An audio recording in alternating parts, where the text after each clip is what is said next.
أعوذ بالله من الشيطان الرجيم بسم الله الرحمن الرحيم وصلى الله على سيدنا محمد وعلى آله وصحبه أجمعين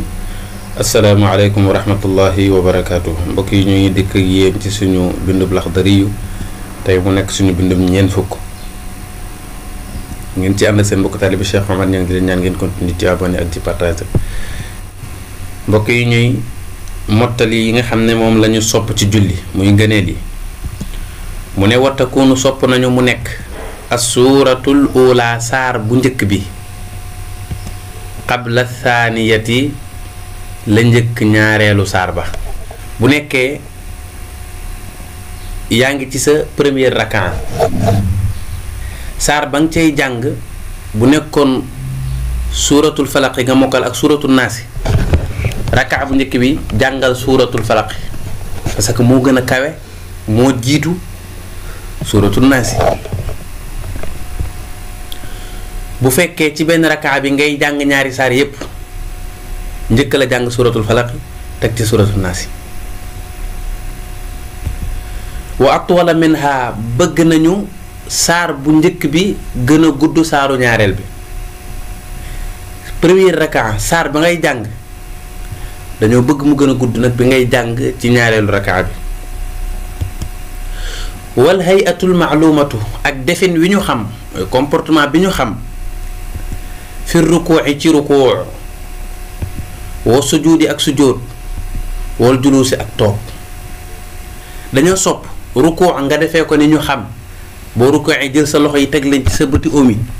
daal di samp sa tànk yi ba mu jub sa ginnaaw gi nga tollale ko ba nga xamee ne ni ku jëloon ndab lu def ndox teg ko ca ginnaaw du tuuru ca sujjóot ba it boo sujjóotee nga samp sa bëti oom yi teg sa cati baaroomi ndëggu yi ci suuf sa loxo yi nga teg leen ci suuf sore la sa diggante pooj bi ak sa biir bi bu fekkee góor nga sa tànk yi it nga bañ leen a kebele nga ubbi leen tuuti bu fekkee góor nga bu fekkee jigéen la nag day tafu rek day tappale tànkam yi ca toogaay ba it nga lal sa tànkub càmmooñ toog ca tànkub ndeyjoor bi biir baaroom ya nga samp leen ca suuf maanaam fi nga xam ne moom mooy tege ci suuf ci baaroom yi nga samp ko mu tege ci suuf defin wii dañu koo sopp ci julli wal xunuutit dañ koo sopp ci julli daañu jàng na lan koy defee sirran moom it dañoo sopp mu nekk loo xam ne lu ñu yelu la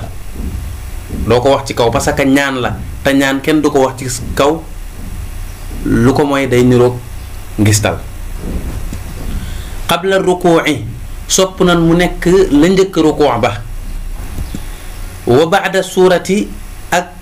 mu nekk it te ginnaaw saar ba fii thaniyati subhi ci ñaareelu rakaab julli suba xunut ci boppam sopp nañu ko sopp nañu ko koy def nga daal di koy wax ndànk sopp nañu it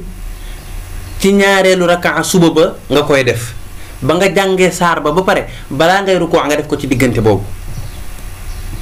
waaye nag waye juusu dagan nañu def ko ba'da rukuu ginnaaw rukoo ba bu fekkoon dangaa jàng fatiha ak saar ba pare fàtte ko daal di rukoo boo siggee mu ne dagan na nga daal di koy def wa du'a ñaan sopp nañu ko ba'da tashahhudi thani ginnaaw ñaareelu taaya ba taaya bi nga xamee ne ni sëlma la ca topp la bëgg a wax taaya boobu noonu boo jàngee baati attaxiyaat yi ba mu jeex sopp nañu nag nga dal di cay ñaan wa yakunu sopp nañu mu nekk at tashahhudu thani taayab ñaareel ba atwala di gën a gudd minal awwali ca taaya bu njëkk ba wa tayaamunu sopp nañu ndey jooral bisalaami ca sëlmal ga sëlmal bu njëkk ba ba nga xam ne ni farata la mu ànd ak gestu ci sa côté ndeyjoor dañu wax nag li gën mooy boo naan assalaamu alaykum kum ga na tombeek ngay gestu ci sa côté ndeyjoor wa taxriiku sababati sopp nañu yëngal baaroomu sànnikaay bi fi tashahudi ci taaya booy taaya dañoo bëgg nga jël sa loxo bi banque sa baaroom yépp ba mu des baaroomu sànnikaay bi moom la ñuy wax baaroomu ñedd katulaax nga daal di koy yëngal loolu dañu ko sopp ci taaya waaye nag toog bi nekk ci diggante sujjóot yi moom soppuñ ko doo ko fa def bu defee mbokk yi fii lañ yem ak yéen wassalaamu aleykum wa rahmatullahi wa barakaatu.